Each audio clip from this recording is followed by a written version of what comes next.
Hello everyone, আসসালামু আলাইকুম। Welcome back to my YouTube channel.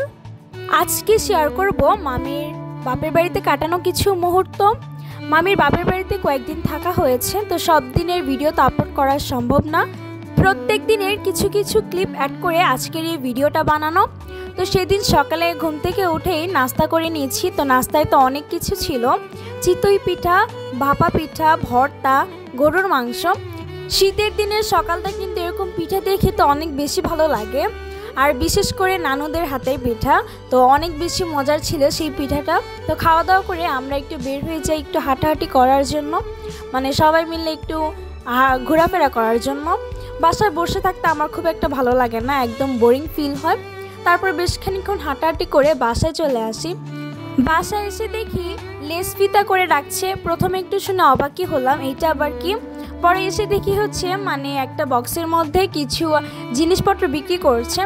তো আমি কখনো এগুলো দেখা হয়নি, কারণ আমার ছোটোবেলা থেকেই শহরে কেটেছে। তো আপনারা কে কে ছোটোবেলা এগুলো দেখেছেন অবশ্যই কমেন্ট করে জানাবেন। দুপুরের দিকে সবাই মিলে গল্প আড্ডায় মেতেছিলাম। তো সেই সময় মামা হচ্ছে গাছ থেকে কচি ডাবটা পারলো। যদিও আমরা লোকজন বেশি, তারপরও সবাই মিলে ভাগযোগ করে খাওয়ার জন্যই পারলো ডাবটা। মামা হচ্ছে এখানে ডাবটা সুন্দর করে কেটে নিচ্ছে। তো ভিডিওতে আরেকটা কথা বলে রাখি, আমার এই ভিডিওটা যদি আপনাদের ভালো লাগে তাহলে অবশ্যই একটি লাইক করে দিবেন এবং আমার চ্যানেলটিকে সাবস্ক্রাইব করে আমার পাশেই থাকবেন। আর আজকের এই ভিডিওটাই হচ্ছে গ্রামের লাস্ট ভিডিও, এরপর থেকে আপনারা আমার ডেইলি ব্লগ পাবেন। এই তো ডাব কাটা হয়ে গেছে, এখন সবাই মিলে খাওয়ার পালা। আর কচি ডাব খেতে কিন্তু অনেক বেশি ভালো লাগে, বিশেষ করে এর ভিতরে যে আঁশটা থাকে ওইটা। তো সবাই মিলে ভাগযোগ করে ডাব খাওয়ার পর গোসল করে ফ্রেশ হয়ে রেডি হয়ে গিয়েছি, কারণ আজকে আমাদের এক জায়গায় দাওয়াত আছে। দাওয়াতটা মূলত আমার মামার বাসায়। তো সেখানেই যাব সবাই মিলে, যদিও 10 মিনিটের রাস্তা, তারপর আমরা সবাই মিলে গাড়ি দিয়ে যাব। তো প্রথমে আমরা মেন রাস্তায় যাব, সেই জন্য একটু হাঁটছিলাম। আর গ্রামের রাস্তা দিয়ে হাঁটতে আমার ভীষণ ভালো লাগে, আর সবাই মিলে একসাথে গল্প করছিলাম, যার কারণে আর বেশি ভালো লাগছে। তারপরেই তো আমরা গাড়িতে উঠে গেলাম, এখন চলে যাব মেহমান বাড়ি যাচ্ছি। আর খালি হাতে তো যাওয়া যায় না, যার কারণে আমার মামাকে আগেই দোকানে পাঠিয়ে দিয়েছিলাম কিছু কেনাকাটা করার জন্য। এই তো মামা সব কিছু কেনাকাটা করে নিয়ে এসেছে, এখন আমরা বাড়িতে যাব। ওনাদের বাড়িটা মেন রাস্তা থেকে একটু ভিতরে, যার কারণে একটু হেঁটে যেতে হচ্ছে।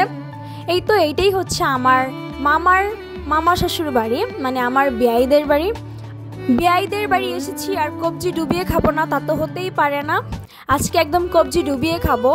যারা আমাকে চিনে তারা তো জানে আমি কি পরিমাণ খাবার খাই, কতটুকু খাই। তবে আজকে আমি বাসা থেকে নিয়ত করে এসেছি যে আজকে বেয়াইদের বাড়ি যাব, মানে একদম কবজি ডুবিয়ে খাবো। আসলে এটা মুখে পর্যন্তই চলে, আর এটার কাজে হয় না। আমার খাবারের সময় আমি একটু খেতে পারি না। যাই হোক, ভিডিওতে ফিরে আসা যাক। আমরা যেহেতু দুপুরের দিকে এসেছি, সেই জন্য অন্য কিছু না খেয়ে সরাসরি দুপুরের খাবার খেতেই বসে যাই, কারণ দুপুরের খাবার অন্য কিছু খেলে পেট এরকম ভরা থাকে না, আর পরবর্তীতে খাওয়াও যায় না। তো খাবার শেষে এখন আমরা হচ্ছে কোল্ড ড্রিঙ্কস খেয়ে নিলাম। তো খাওয়া দাওয়া করে এখন হচ্ছে আমরা সবাই একটু হাঁটাহাঁটি করতে বের হয়েছি।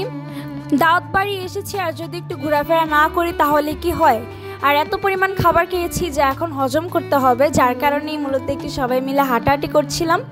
তারপরেই তো বাসায় ফিরে আসি, এসে দেখি আমাদের জন্য আবারও খাবার, ফল ফ্রুট, মিষ্টি এগুলো সব কিছু রেডি করে রেখেছে। এই তো খাওয়া দাওয়া করে তারপর সবার সাথে বিদায় নিয়ে এখন আমরা বাসায় চলে যাব বাড়িতে। তো গাড়িতে উঠে গেলাম। তো গাড়িতে উঠে আমরা ভাবছিলাম যে রাতে কি করা যায়। তো সবাই মিলে প্ল্যান করলাম যে রাতে বারবিকিউ করা যায়। আমরা যেহেতু মানুষজন বেশি এবং সবাই আছে বাড়িতে, যার কারণে সবাই মিলে সিদ্ধান্ত নিলাম বারবিকিউ করব। তো বারবিকিউ করার জন্য এখানে আমরা চিকেন নিয়ে নিয়েছি। এখন আমাদের বাবুর্চি হচ্ছে গিয়ে রান্নাবান্না করবে।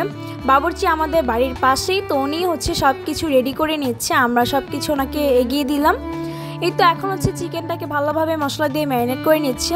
আর আমিও বাবুর্চি থেকে কিছু কিছু টিপস শিখে রাখলাম, মানে কিছু রেসিপি নিয়ে রাখলাম যাতে ভবিষ্যতে কাজে দেয়। যদিও আমি অত ভালো রাঁধুনি না বা রান্না করতেও জানি না, তারপরে শিখে রাখতে দোষ কি, যে কোনো সময় যে কোনো কাজে লাগতেই পারে। এই তো ম্যারিনেট করা মাংস এখন হচ্ছে শিকে ঢুকিয়ে নিচ্ছে। শিকে ঢুকানোর পর এখন হচ্ছে বারবিকিউ করা হবে। আজকের বারবিকিউটা আমরা একদম ঘরোয়াভাবে আমাদের যা কিছু ছিল হাতের কাছে সব কিছু দিয়েই করেছি। খেতেও কিন্তু অনেক বেশি মজা হয়েছে। কথায় আছে না যে বেশি জিনিস দিলেও কিন্তু অনেক জিনিসের স্বাদ হয় না, আবার অল্প কিছু জিনিস দিয়ে রান্না করলেও সেই জিনিসের অনেক বেশি স্বাদ হয়। আমাদের অবস্থাটাও হয়েছিল ঠিক তেমন। আমাদের বারবিকিউ করতে অলমোস্ট রাত 10টা-11টার মতো বেজে গিয়েছে। যেহেতু গ্রাম, তো সবাই মিলে তাড়াহুড়া করছিল যে কখন খাবে। তারপরেই তো আমাদের বারবিকিউটা একদম রেডি। এখন আমরা সবাই মিলে খাওয়া দাওয়া করব। তো খাওয়া দাওয়ার পর হচ্ছে গিয়ে ছোটোখাটো একটা পার্টি চলবে পিকনিকের মতো। আমরা কেপি খেলবো অ্যান্ড টুট ডিয়ার খেলবো, যেটা আপনারা গত ভিডিওতে দেখেছেন আমরা কিভাবে খেলেছি, সেভাবেই খেলবো। এখন আমরা খাওয়া দাওয়া করি আর আজকে আপনাদের থেকে বিদায় নিয়ে নিই। দেখা হবে পরবর্তী কোনো ভিডিওতে। সবাই ভালো থাকবেন, সুস্থ থাকবেন। আল্লাহ হাফেজ।